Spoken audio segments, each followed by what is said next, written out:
Welcome back, Blues, and oh my God, do I feel let down. After the Forest game, and obviously Jack through the middle, Doku on the left, it seemed to raise the mentality of the whole team. Bernardo had a much better game. Gundogan had a much better game.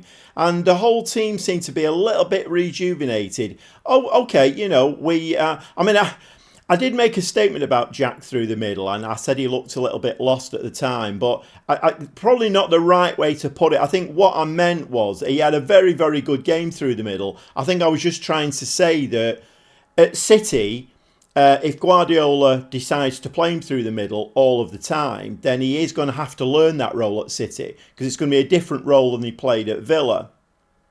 So, Doku came out and said they thought they had a really good understanding. And I thought, great, I was really looking forward to the Palace game, more than I've looked forward to a game for months now. Because obviously we're out of sorts. And I thought, the Forest game, we kept a clean sheet. By the way, Forest scored 3 goals at Old Trafford yesterday and won the game. So that result, not to be underestimated. Brilliant result. And I thought, okay, it's, the seeds are there. We probably, we're not going to go back to the old City that we all know and love, but the seeds are there. And maybe with 1 or 2 new signings and playing this new system, things are on the up. An hour before kickoff, I clicked on my phone, get the lineup, and Grealish and Doku nowhere to be seen. Well, on the bench, obviously they were to be seen, but on the bench. So what do we make of that then? I mean, there's various conclusions you can come to. We all know Pep Guardiola is a very stubborn man, and when you think he's going to do something, he'll do the complete opposite. So is he just being stubborn? Is he saying, okay, Jack had a good game through the middle, and I know everybody wants him to play there, but I'm going to play the Pep Guardiola way. If I want him to play there, I'll play him there. If I don't, he'll go back on the wing.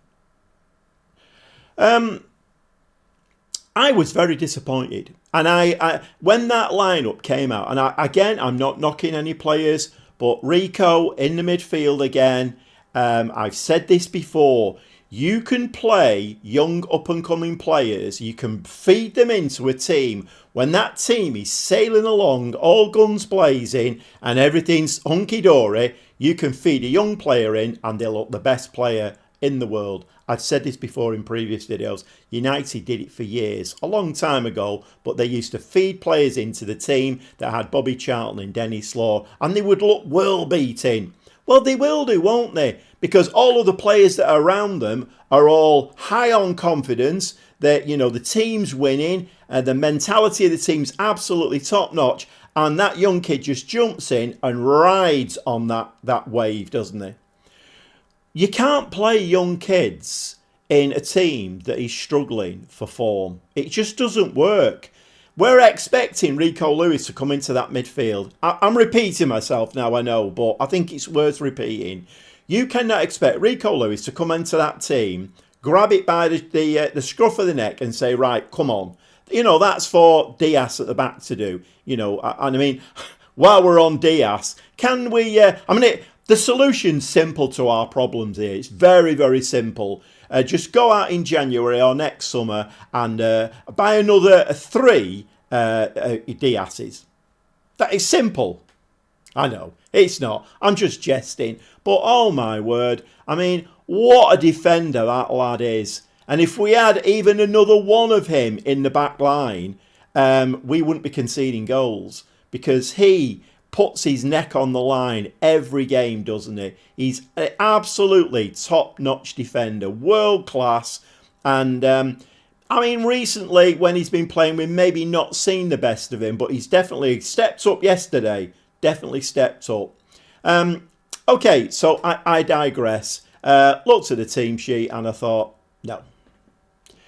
So all of my hopes and expectations for the game And it was my birthday this week, so I didn't actually watch the game. Spoiler. We went out for a birthday meal, but my two grandsons both had the phones on the go. My son-in-law had his phone on the go. So I was constantly getting score updates. And very quickly, after we'd sat down, it was, Palace are winning 1-0. I thought, well, it's not surprising, is it really? We've taken a winning team there that started to have those little, we had a little something different. We were putting Jack Grealish through the middle. It's something different. We started with something and then we just take it all away again. What is Guardiola up to? What is he up to? So like I say, there's only a few conclusions you can come to, isn't there? Either Pep Guardiola is a very, very stubborn man. Well, we know that he is. And he's always going to do things his own way. He's not going to have anybody forcing his arm, telling him what to do. Okay. The other option is that Grealish and Doku are still playing with niggles. So he's basically... Because let's face it, he's wrapping them up in cotton wool for the Juventus game. Because that is a very big game. If we get beat by Juventus, our Champions League campaign this season is, I'm not saying it's over, but my God, what a dent that would be. So maybe we will see it on Wednesday. Maybe we'll see Grealish through the middle, Doku on the left. I don't know. I mean, all City fans are scratching their heads. De Bruyne started his second game on the trot. Great news. But, individual players can't do it all on their own. And the effect that Grealish playing through the middle, he was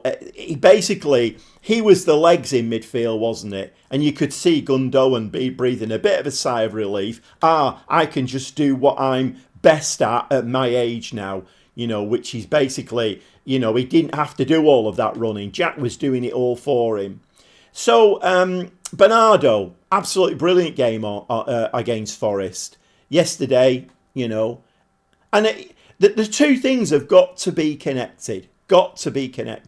I think without the red card, I have watched the highlights, so I've not seen the full game. I've listened to one or two people's kind of in-game commentaries, and it would appear that we were on top at the time.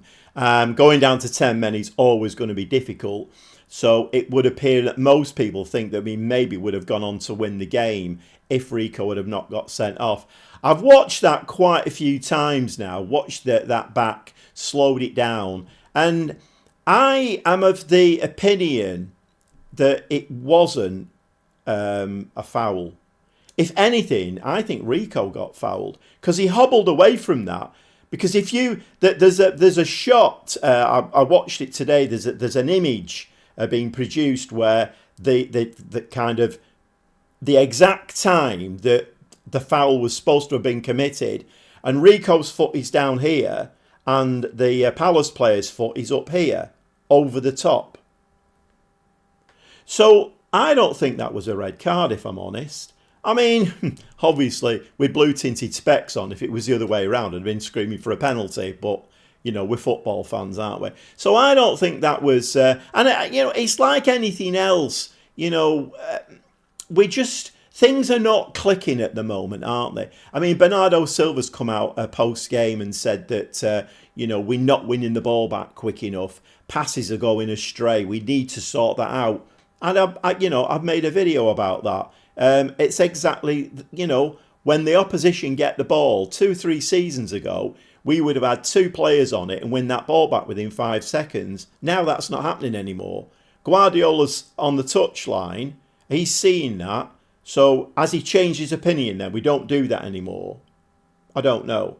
Because if that's still the case, we're not doing it anymore. And Bernardo's come out and said, we're not winning the ball back quick enough. We're giving too many balls away. Okay. Again, bit of a lack of confidence. We're not getting the rub of the green at the moment. A lot of people are on Kyle Walker's back again, saying he was at fault for both goals. I'm not sure about that. I think at the moment, Kyle Walker's a bit of a whipping boy. Every time that we don't have a good result or we let a goal in, it's always Kyle Walker's fault. Not quite sure about that one. I'm a big Kyle Walker fan and I will never criticise the lad.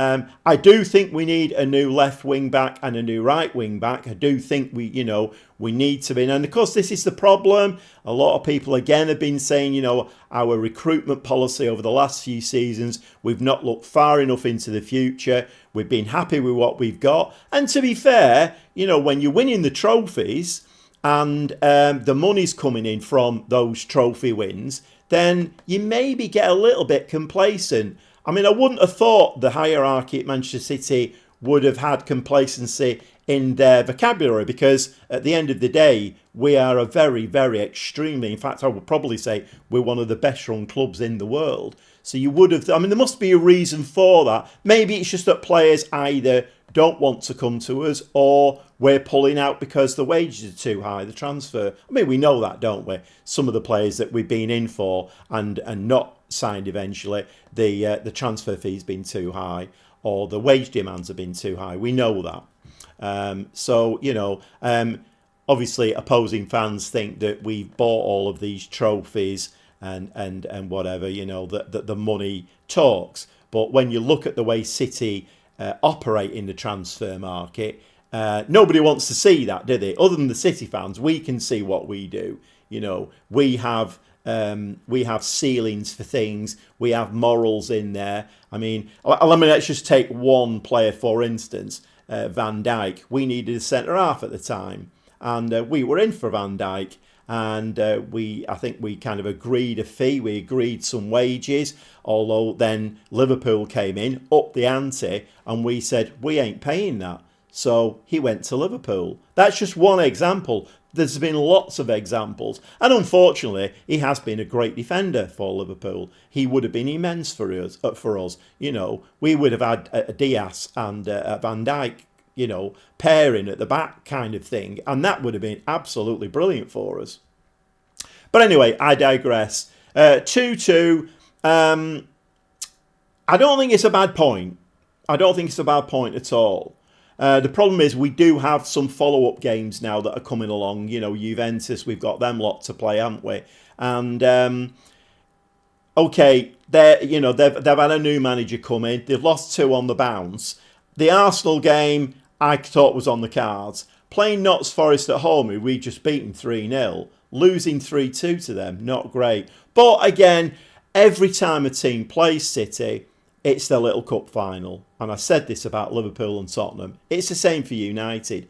United are nowhere near on our level now. And when we play them, not only is it a Manchester derby, it's their little cup final. So you will see elevated performances from players who have been a complete buffoon for the last 4 or 5 weeks. As soon as they play City, it'll be the best game they've ever played for years. But that's happening a lot at the moment. I feel very sorry for Erling Haaland, because a lot of the instinctive shots that he's having this season, that last season went in, this season the keeper's playing an absolute blinder. Happened in the game again yesterday. Absolute blinder, and tips it round the post or pulls off some miraculous save to stop him from scoring. And I do feel a little bit sorry for him, because those are the kind of things that he feeds off. And if he's feeding off that kind of cross or whatever it is, and it's not going in, then that's not great, is it? Because we need Erling Haaland to be scoring goals. Okay, Blues, just a short one today. So Palace 2, City 2, and a few talking points there. If you want to comment down below whether you agree with me on the red card or not. I don't think it was a red card, to be quite honest. Why did we only bring Grealish and Doku on late on? Are they not fit still? But again, like I said in the last video, why did they not come out and tell you? Okay, we know they don't want to give the opposition like a leg up, basically, by giving them information that they don't want them to have. But it would be nice as fans to know why Grealish and Doku didn't start. And you ask Guardiola and you get some kind of convoluted answer to it that nobody understands. And I think he does that on purpose, because he wants to keep everybody second guessing. All right, so it's Palace 2, City 2, and let's look at it as 1 point gained rather than 2 points or 3 points lost. I would have liked to have won the game, but not to be. Onward and upward. It's Juventus on Wednesday now. That is going to be a very tricky game. Maybe we'll see Jack through the middle again. Who knows? Okay, until next time, Blues, thanks for watching, and we'll see you very shortly.